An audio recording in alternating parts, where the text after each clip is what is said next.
और आज की ताजा खबर में अब आपको बताएं कि मुल्क का बड़ा हिस्सा शदीद सर्दी की जद में है।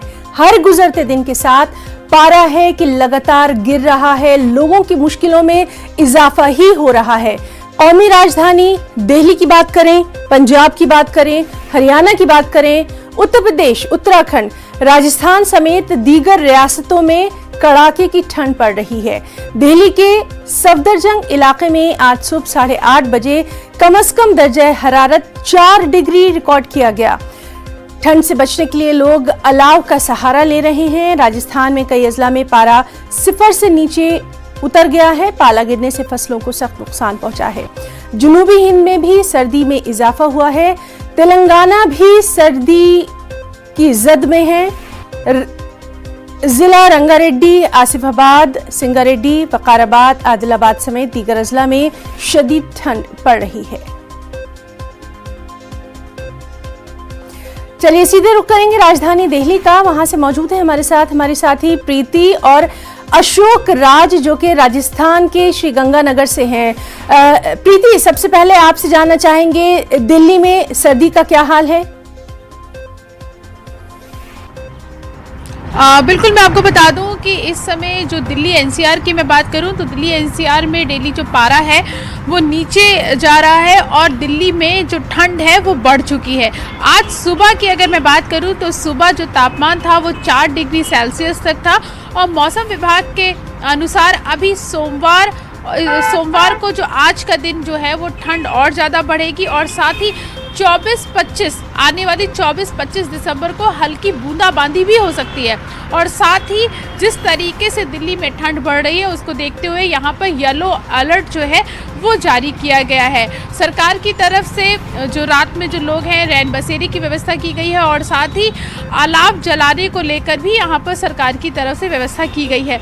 लेकिन ठंड जो है वो लगातार बढ़ती जा रही है तो इसलिए लोगों को सतर्क रहने की ज़रूरत है क्योंकि तापमान लगातार गिर रहा है, जिससे कि बच्चों और बुजुर्गों को ज़्यादा ध्यान देने की ज़रूरत है। और इसी तरीके से जो बीमारियां हैं उसको भी, क्योंकि ठंड के कारण मौसम बदलता है तो लोग अक्सर बीमार पड़ जाते हैं, तो उसको लेकर भी स्वास्थ्य मंत्रालय ने कहा है कि लोगों को ज़्यादा सतर्क अलर्ट रहने की ज़रूरत है। और साथ ही जिस तरीके से कोविड के केस लगातार बढ़ रहे हैं तो ये वही मौसम है जब कोविड के केस भी इसी मौसम में लगातार ज़्यादा आते हैं, तो उसको देखते हुए भी ज़्यादा एहतियात बरतने की ज़रूरत है। जी बिल्कुल प्रीति, लगातार हम आपसे मौसम का हाल जान रहे हैं। अशोक राज भी हमारे साथ मौजूद हैं। अशोक, सबसे पहले तो ये बताइए, आप जहां पर मौजूद हैं वहां सर्दी का सितम कितना है?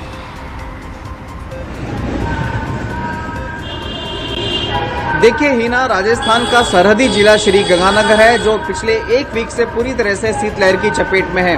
पिछले एक सप्ताह से हम बात करें तो देखिए न्यूनतम तापमान रात में 1.1 डिग्री सेल्सियस तक गिर गया था, जिससे श्रीगंगानगर वासियों को रात के समय खासी परेशानियों का सामना करना पड़ रहा है। और शीतलहर में चपेट में होने की वजह से श्रीगंगानगर सहित बीकानेर संभाग के लोगों को तेज ठंड और हार्ड कपकपाती सर्दी की वजह से जो लोगों की आम दिनचर्या है वो पूरी तरह से बदल कर रह गई है। हिना, मैं आपको बताना चाहूंगा कि पिछले कुछ 2 या 3 दिनों से रात का जो तापमान है उसमें मामूली बढ़ोतरी जरूर हुई है, लेकिन उससे कोई खास राहत मिलती हुई श्रीगंगानगर वासियों को नहीं दिखाई दे रही है। रात के समय काफी ठंड पड़ती है और रात के समय जो गलन का एहसास होता है उससे श्रीगंगानगर वासी मान के चले चैन की नींद तो नहीं सो पा रहे हैं। हालांकि दिन के समय जो धूप खिल रही है उस धूप खिलने से थोड़ा सा श्रीगंगानगर वासियों को इस तेज हार्ड कपकपाती ठंड से राहत मिलती हुई दिखाई दे रही है। दिन के समय हम देखेंगे तो काफी सारे लोग गार्डन्स में अपने घरों की छतों पर बालकनी में गुनगुनी धूप का आनंद लेते हुए देखे जा सकते हैं, क्योंकि चूंकि इस समय बहुत तेज ठंड पड़ रही है तो तेज ठंड पड़ने के दौरान जब धूप निकलती है तो लोग घरों में रहते हैं और धूप सेक कर अपनी ठंड से बचने का पूरा प्रयास और आपसे हम ये भी जानेंगे कि वहाँ जो पाला पड़ने से फसलों को नुकसान हुआ है उसके लिए सीएम ने क्या कुछ ऐलान किया, ये भी हम आपसे जानेंगे। प्रीति से हम जल्दी से जानना चाहेंगे, प्रीति, रैन बसेरों का हाल आपसे जानना चाहेंगे, क्योंकि दिल्ली में जो रैन बसेरे हैं वो बहुत बड़ा सहारा होते हैं बेघर लोगों के लिए।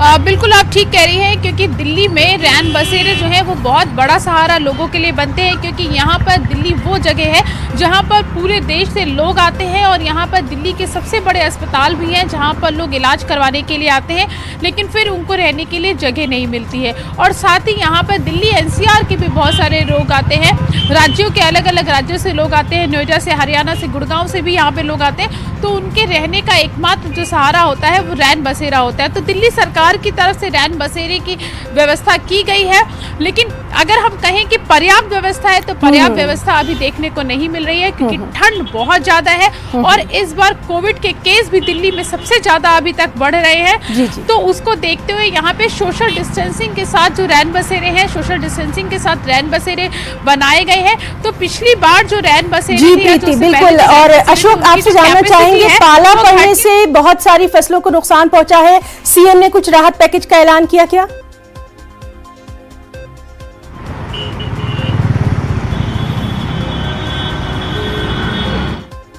लहर की चपेट में, और वही वजह है कि श्री गंगानगर सहित अन्य संभागों में, अन्य जिलों में पाला पड़ने से फसलों को काफी नुकसान पहुंचा है, खासतौर से सरसों की फसल को। अब सरसों की फसल को नुकसान पहुंचने के बाद में सूबे के मुख्यमंत्री अशोक गहलोत ने भी कल देर शाम एक ट्वीट जारी कर किसानों से अपील की है और साथ ही कृषि विभाग के अधिकारियों को निर्देशित किया है कि पाला पड़ने से जो राज्य के अंदर नुकसान हुआ है फसलों को, उसका जल्द से जल्द सर्वे किया जाए और प्रभावित किसानों तक जल्द से जल्द मुआवजा देने की जो जी बिल्कुल, तो अपने दोनों साथियों का बहुत बहुत शुक्रिया अदा करना चाहेंगे, प्रीति और अशोक, और आप दोनों अपना खुद भी वहां पर बहुत ख्याल रखिए। बहुत बहुत शुक्रिया आपका तमाम तफसीलात